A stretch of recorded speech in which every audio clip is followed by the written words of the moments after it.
Menjadi orang soleh itu bagus, tapi kita ketika merasa lebih soleh dari yang lain, mohon maaf, perasaan lebih itu akan berbahaya bagi dirinya. Menjadi orang baik harus, tapi ketika merasa lebih baik dari orang lain, ini yang akan membuat kekacauan bagi dirinya yang merasa lebih baik. Ayo tengokin teman-teman yang belum dapat hidayah. Umur di tangan Allah, kesempatan di tangan Allah. Jibril alaihissalam turun kepada Rasul mengabarkan, siapapun orang yang berbuat maksiat seumur hidupnya dan dia adalah umatmu, 1 tahun sebelum meninggal dia minta ampun kepada Allah, Allah akan ampuni semuanya. Rasulullah bilang apa? Aduh malaikat Jibril, kelamaan. Balik kepada Allah. Rasulullah tahu kualitas umatnya. Setelah kembali kepada Allah turun lagi, ya Rasulullah, barang siapa dari umatmu berbuat dosa seumur hidupnya, 1 bulan sebelum dia meninggal, dia tobat kepada Allah, Allah subhanahu wa ta'ala akan ampuni dosanya. Apa Rasulullah bilang? Aduh malaikat Jibril, jangan deh, kelamaan, umatku lalai. Kembali lagi kepada Allah, turun lagi, ya Rasulullah, barang siapa dari umatmu dia berbuat dosa seumur hidupnya, 1 minggu sebelum meninggal dia bertobat kepada Allah, Allah akan ampuni.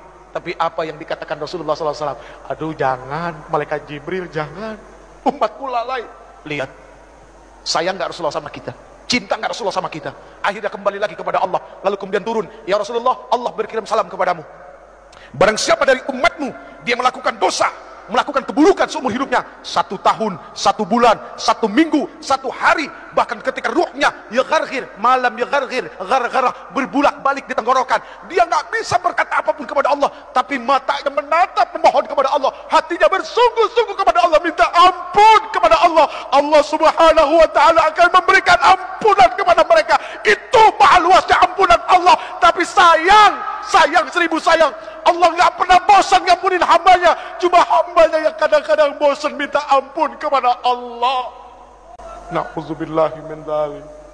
Saya yang bosan minta ampun, Allah nggak pernah bosan ngampunin kita. Ya Allah ya Karim.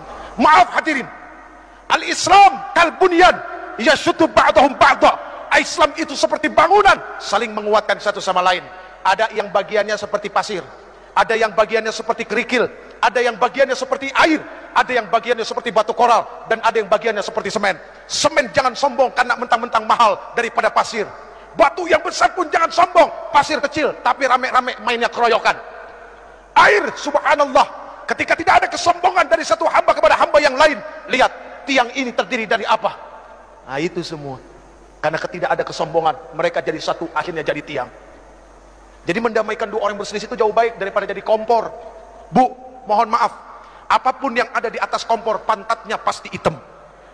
Iya kan?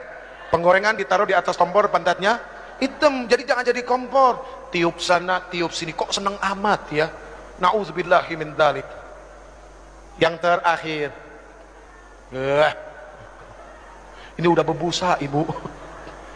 Yang terakhir, wa ikramul jar wal yatim, memuliakan tetangga dan anak yatim. Al muslim man salimal muslim bilisani wa yati.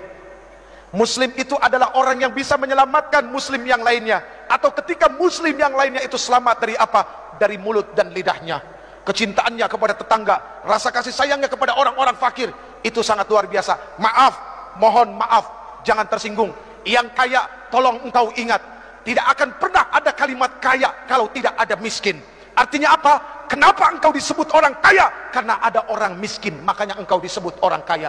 Coba kalau semuanya orang punya harta, apa disebut orang kaya? Enggak, semuanya sama. Adanya kaya kan ada yang miskin.